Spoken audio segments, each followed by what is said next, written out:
Chapter 10. When Night Came. Now indeed I seemed in a worse case than before. Hitherto, except during my night's anguish at the loss of the time machine, I had felt a sustaining hope of ultimate escape. But that hope was staggered by these new discoveries. Hitherto I had merely thought myself impeded by the childish simplicity of the little people and by some unknown forces which I had only to understand to overcome. But there was an altogether new element in the sickening quality of the Morlocks, a something inhuman and malign. Instinctively I loathed them. Before I had felt as a man might feel who had fallen into a pit. My concern was with the pit and how to get out of it. Now I felt like a beast in a trap whose enemy would come upon him soon. The enemy I dreaded may surprise you. It was the darkness of the new moon. Weena had put this into my head by some at first incomprehensible remarks about the dark nights. It was not now such a very difficult problem to guess what the coming dark nights might mean. The moon was on the wane. Each night there was a longer interval of darkness. And I now understood to some slight degree at least the reason of the fear of the little upper-world people for the dark. I wondered vaguely what foul villainy it might be that the Morlocks did under the new moon. I felt pretty sure now that my second hypothesis was all wrong. The upper-world people might once have been the favored aristocracy, and the Morlocks their mechanical servants, but that had long since passed away. The two species that had resulted from the evolution of man were sliding down towards, or had already arrived at, an altogether new relationship. The Eloi, like the Carlovingian kings, had decayed to a mere beautiful futility. They still possessed the earth on sufferance, since the Morlocks, subterranean for innumerable generations, had come at last to find the daylit surface intolerable. And the Morlocks made their garments, I inferred, and maintained them in their habitual needs, perhaps through the survival of an old habit of service. They did it as a standing horse paws with his foot, or as a man enjoys killing animals in sport, because ancient and departed necessities had impressed it on the organism. But clearly the old order was already in part reversed. The nemesis of the delicate ones was creeping on apace. Ages ago, thousands of generations ago, man had thrust his brother man out of the ease and sunshine. And now that brother was coming back, changed. Already the Eloi had begun to learn one old lesson anew. They were becoming reacquainted with fear. And suddenly there came into my head the memory of the meat I had seen in the underworld. It seemed odd how it floated into my mind, not stirred up as it were by the current of my meditations, but coming in almost like a question from outside. I tried to recall the form of it. I had a vague sense of something familiar, but I could not tell what it was at the time. Still, however helpless the little people in the presence of their mysterious fear, I was differently constituted. I came out of this age of ours, this ripe prime of the human race, when fear does not paralyze and mystery has lost its terrors. I, at least, would defend myself. Without further delay, I determined to make myself arms and a fastness where I might sleep. With that refuge as a base, I would face this strange world with some of that confidence I had lost in realizing to what creatures night by night I lay exposed. I felt I could never sleep again until my bed was secure from them. I shuddered with horror to think how they must already have examined me. I wandered during the afternoon along the valley of the Thames, but found nothing that commended itself to my mind as inaccessible. All the buildings and trees seemed easily practicable to such dexterous climbers as the Morlocks, to judge by their wells, must be. Then the tall pinnacles of the palace of green porcelain and the polished gleam of its walls came back to my memory, and in the evening, taking Weena like a child upon my shoulder, I went up the hills towards the southwest. The distance I had reckoned was 7 or 8 miles, but it must have been nearer 18. I had first seen the place on a moist afternoon when the distances are deceptively diminished. In addition, the heel of one of my shoes was loose, and a nail was working through the sole. They were uncomfortable old shoes I wore about indoors, so that I was lame. And it was already long past sunset when I came in sight of the palace, silhouetted black against the pale yellow of the sky. Weena had been hugely delighted when I began to carry her, but after a while she desired me to let her down, and ran along by the side of me, occasionally darting off to either hand to pick flowers to stick in my pockets. My pockets had always puzzled Weena, but at the last she had concluded that they were an eccentric kind of vases for floral decoration. At least she utilized them for that purpose. And that reminds me, in changing my jacket I found... The time-traveler paused, put his hand into his pocket, and silently placed 2 withered flowers, not unlike very large white mallows, upon the little table. Then he resumed his narrative. As the hush of evening crept over the world, and we proceeded to over the hill crest towards Wimbledon, Weena grew tired and wanted to return to the house of grey stone. But I pointed out the distant pinnacles of the palace of green porcelain to her, and contrived to make her understand that we were seeking a refuge there from her fear. You know that great pause that comes upon things before the dusk? Even the breeze stops in the trees. To me there is always an air of expectation about that evening stillness. The sky was clear, remote, and empty save for a few horizontal bars far down in the sunset. Well, that night the expectation took the color of my fears. In that darkling calm my senses seemed preternaturally sharpened. I fancied I could even feel the hollowness of the ground beneath my feet, could indeed almost see through it the Morlocks on their ant-hill going hither and thither and waiting for the dark. In my excitement, I fancied that they would receive my invasion of their burrows as a declaration of war. And why had they taken my time machine? So we went on in the quiet, and the twilight deepened into night. The clear blue of the distance faded, and one star after another came out.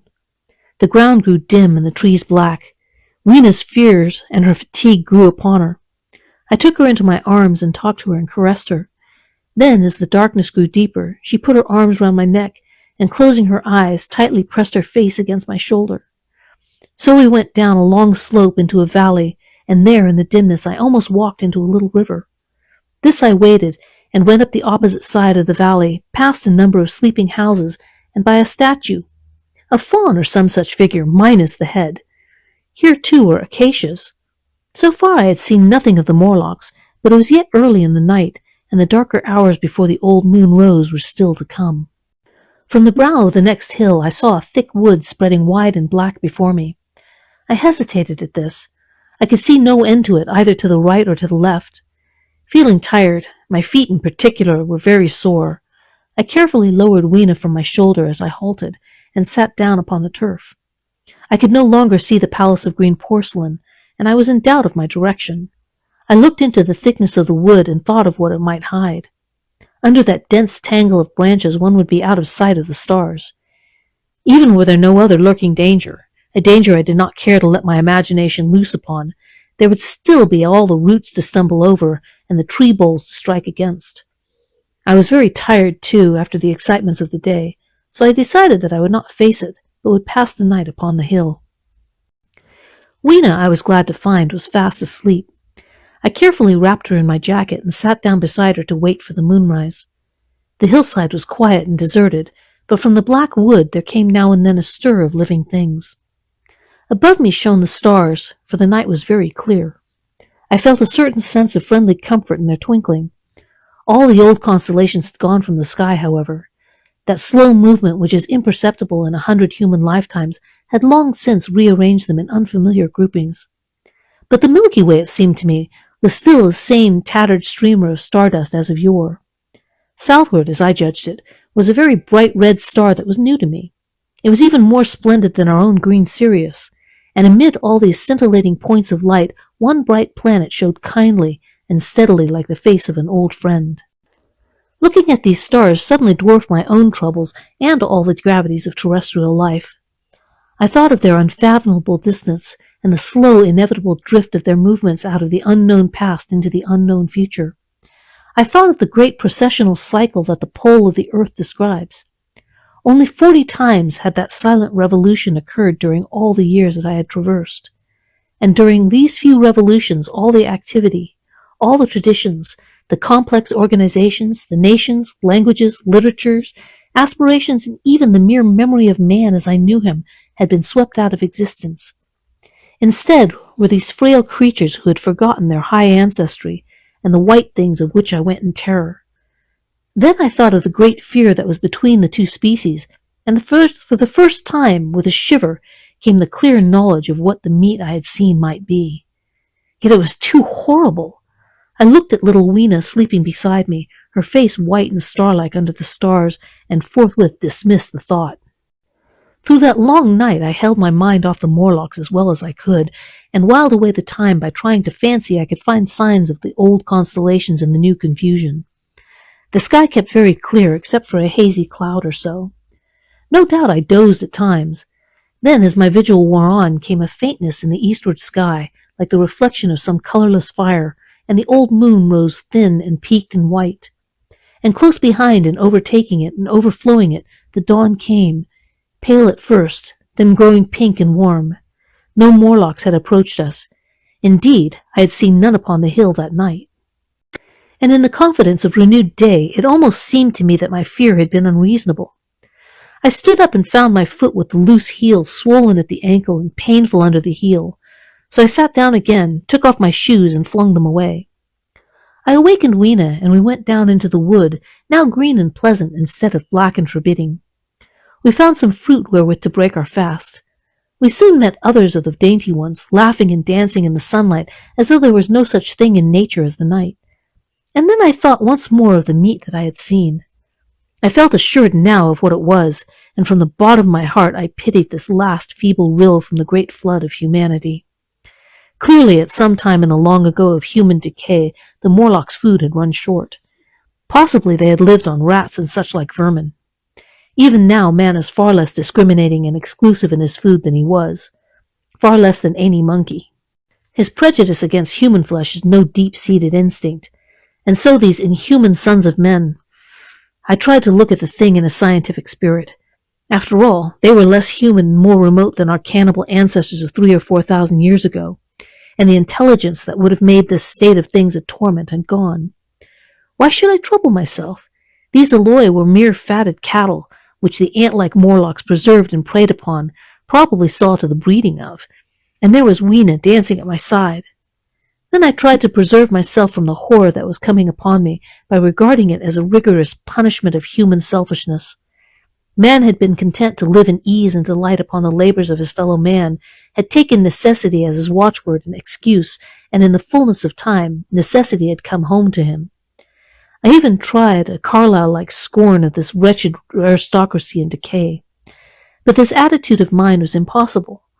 However great their intellectual degradation, the Eloi had kept too much of the human form not to claim my sympathy and to make me perforce a sharer in their degradation and their fear. I had at that time very vague ideas as to the course I should pursue. My first was to secure some safe place of refuge and to make myself such arms of metal or stone as I could contrive. That necessity was immediate. In the next place, I hoped to procure some means of fire so that I should have the weapon of a torch at hand, for nothing, I knew, would be more efficient against these Morlocks. Then I wanted to arrange some contrivance to break open the doors of bronze under the white sphinx. I had in mind a battering ram. I had a persuasion that if I could enter those doors and carry a blaze of light before me, I should discover the time machine and escape. I could not imagine the Morlocks were strong enough to move it far away. Weena I had resolved to bring with me to our own time, and turning such schemes over in my mind, I pursued our way back towards the building which my fancy had chosen as our dwelling.